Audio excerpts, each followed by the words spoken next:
सोचो, एक बम्बल बी, एक सुपर हीरो और एक रनवे मॉडल। इन तीनों में आखिर क्या कॉमन हो सकता है?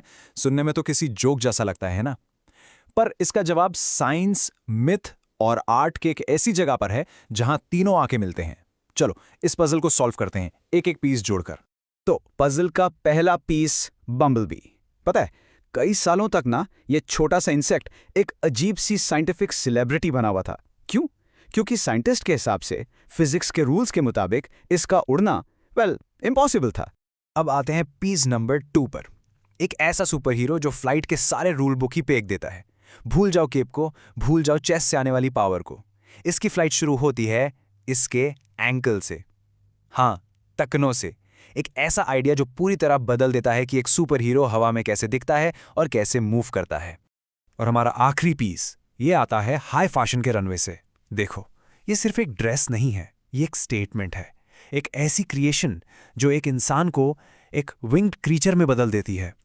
ये उन बाउंड्रीज को ब्लर कर देती है कि हम क्या हैं और हम क्या बनने का सपना देखते हैं।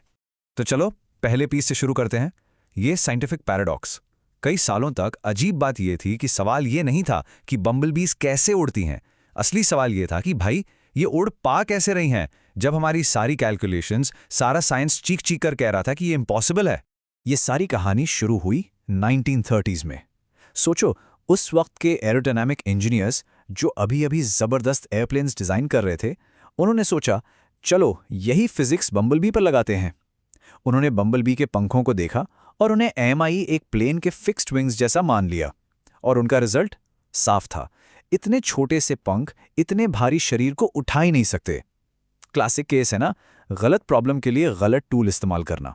लेकिन बी को ऐसा क्या फर्क पड़ता है, वो दौड़ती है। तो साफ है प्रॉब्लम बी में नहीं थी, प्रॉब्लम हमारी अंडरस्टैंडिंग में थी। तो अब टाइम है उसकी फ्लाइट के पीछे की असली साइंस को समझने का। जो सोचा था उससे कहीं ज्यादा अमेजिंग है।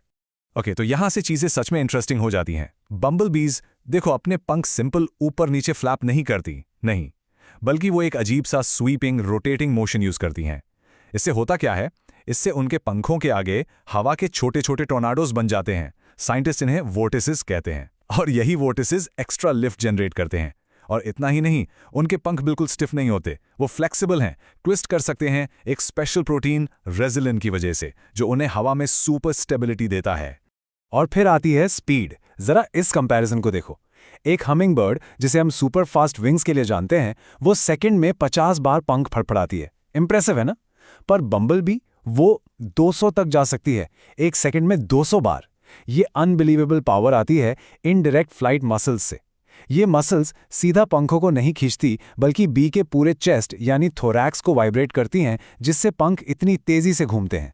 एक बड़ा फेमस कोट है जो इस पूरी बात को परफेक्ट तरीके से सम अप करता है। बी तो ऑफकोर्स उड़ती ही है, क्योंकि बीस को इस बात से कोई मतलब नहीं कि इंसान क्या सोचते हैं कि इम्पॉसिबल क्या है। क्या बात है, ये नेचर की इंजीनियरिंग के सामने हमारी अजम्पशंस की हार है। ठीक है, तो नेचर ने तो इम्पॉसिबल फ्लाइट का पजल सॉल्व कर दिया, पर हमारा क्या? हम इंसानों को हमेशा से उड़ने का जुनून रहा है, और खासकर इस एक अजीब से आइडिया का कि हम पेट या हाथों से नहीं बल्कि अपने पैरों से उड़ेंगे। ये आइडिया पुराने देवताओं से लेकर आज के म्यूटेंट्स तक बार बार सामने आता है। इसका सबसे पहला एग्जाम्पल हमें मिलता है ग्रीक मिथोलॉजी में। तलारिया याद है? देवता हर्मेस के विंग्ड सैंडल्स। ये आसमान में सेल करने के लिए नहीं थे, बल्कि उन्हें जमीन पर सुपर स्पीड से ट्रैवल करने में मदद करते थे। एक तरह से यही एंकल पावर्ड फ्लाइट का ओरिजिनल मिथोलॉजिकल ब्लूप्रिंट था। चलो अब फास्ट फॉरवर्ड करते हैं मॉडर्न माइथोलॉजी पर, यानी सुपर हीरो कॉमिक्स। सोचो सुपरमैन की, उसकी क्लासिक पोज क्या है? चेस्ट आगे, हाथ सीधे, पावर टॉर्सो से आ रही है। पर फिर आता है नेमोर जैसा कैरेक्टर, उसकी फ्लाइट बिल्कुल अलग है, सारी पावर उसके एंकल से आ रही है। ये एक अजीब सा लेकिन बड़ा ही dynamic full body athletic movement है। और इस अजीब सी फ्लाइट को स्क्रीन पर रियल फील करवाने के लिए वीएफएक्स आर्टिस्ट ने बर्ड्स को नहीं देखा, पता है किससे देखा? एथलीट्स को। उन्होंने आइस हॉकी और फुटबॉल प्लेयर्स के मूवमेंट्स को स्टडी किया, जहां पार कोर्स से शुरू होती है और एंकल्स के थ्रू एक्सप्लोड करती है। पर सबसे कूल डिटेल है साउंड डिजाइन में। उनके पंखों की आवाज में एक रैटल स्नेक की झंझनाहट मिक्स की गई है। यह एक छोटा सा नॉड है पंखों वाले सर्प देवता क्वेज़ल्कोएट्ल की तरफ। जीनियस है ना? तो हमने ये नेचर में देखा, हमने माइथोलॉजी में देखा और हमने सिनेमा में भी देख लिया। ये सब हमें उस एक सबसे बड़े सवाल पर ले आता है, अगर ये सब इतना कूल है तो हम क्यों नहीं कर सकते? और यहां शुरू होता है ह्यूमन पैराडॉक्स, हमारी अपनी बायोलॉजिकल लिमिट्स की कहानी। ये टेबल फिजिक्स की कड़वी सच्चाई को बिल्कुल साफ साफ दिखा रहा है। यहाँ बस स्केल का गेम है और हम इस गेम में बहुत पीछे हैं। जरा नंबर्स पर नजर डालो। एक इंसान के वजन को हवा में उठाने के लिए एक बी के कंपैरिजन में हमें कितना बड़ा विंग एरिया चाहिए? मैथ्स बिल्कुल भी हमारे साइड नहीं है, नॉट इवन क्लोज।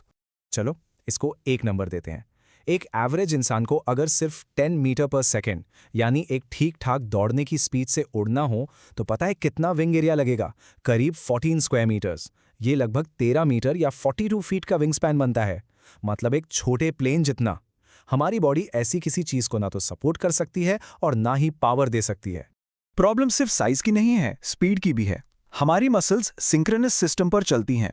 इसका मतलब हर एक नर्व सिग्नल के लिए एक मसल कॉन्ट्रैक्शन, सिंपल। पर इस सिस्टम की एक स्पीड लिमिट है, करीब 100 कॉन्ट्रैक्शंस पर सेकंड। वहीं बम्बलबी के पास है एक एसिंक्रोनस सिस्टम। यहां एक नर्व सिग्नल कॉन्ट्रैक्शंस की पूरी सीरीज को ट्रिगर कर देता है, जैसे बाइक का एक्सेलरेटर घुमाना, और यही उन्हें वो माइंड ब्लोइंग स्पीड देता है।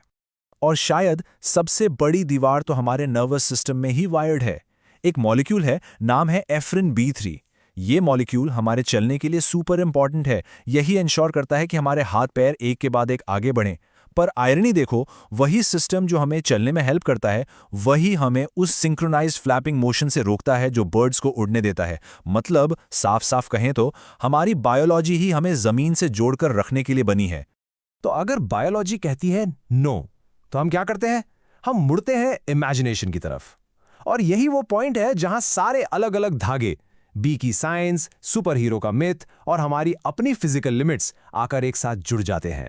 याद है शुरुआत वाली रनवे मॉडल, एलेक्जेंडर मैक्वीन का वो विंग्ड बॉडिस? वो सिर्फ कपड़े नहीं है, उसे एक तरह की स्पेक्युलेटिव बायोलॉजी समझो। यहाँ आर्ट और फैशन टूल्स बन जाते हैं एनाटॉमिकल चेंजेस और कंसेप्चुअल म्यूटेशंस को एक्सप्लोर करने के लिए। ये एक तरह से ह्यूमन फॉर्म की लिमिट्स को पुश करने के प्रोटोटाइप्स हैं। और ये आइडिया सिर्फ ख्याली नहीं है, पता है, उसी मैक्वीन शो को ओपन किया था एथलीट और मॉडल एमी मलिन्स ने। उन्होंने रनवे पर वॉक किया था, हाथ से बने हुए अजीब सुंदर प्रोस्थेटिक लेग्स पहनकर। ये एक पावरफुल रियल वर्ल्ड एग्जाम्पल है कि कैसे आर्ट, डिजाइन और टेक्नोलॉजी मिलकर बायोलॉजिकल लिमिटेशंस को पार कर सकते हैं।